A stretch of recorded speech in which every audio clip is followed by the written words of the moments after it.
तर शिंदे गटाच्या रवींद्र वायकरांना मोठा दिलासा मिळालाय। वायकरांविरोधातील जोगेश्वरी भूखंड घोटाळा प्रकरण बंद झालंय। गुन्हे शाखेने दाखल केलेला अहवाल गिरगाव महानगर दंडाधिकारी न्यायालयाने स्वीकारलाय।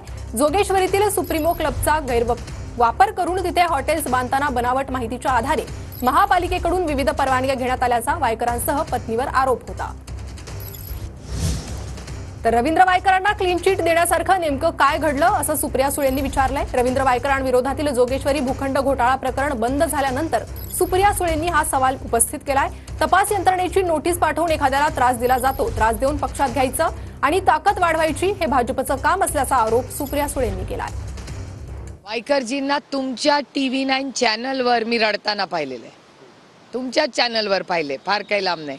जे वायकरजी आणि त्यांची कुटुंब तुमच्या चॅनलवर रडकुंडीला आलेलं मी स्वतः पाहिलं, या राज्याने पाहिलंय। असं काय झालं, त्यांना क्लीन चिट मिळाली हे आम्ही आधी म्हणत होतो, पण एखाद्या सुसंस्कृत चांगल्या माणसाला त्रास द्यायचा, छळायचं, आईस, इन्कम टॅक्स, CBI आणि EDच्या नोटिसेस पाठवायच्या आणि मग आपल्याकडे वळवून घ्यायचं त्यांना आणि आपला पक्ष ताकदीने वाढवण्याचा एक असा कॉपी करून पास करायचा प्रयत्न जो भारतीय जनता पक्ष करतोय, दुर्दैवी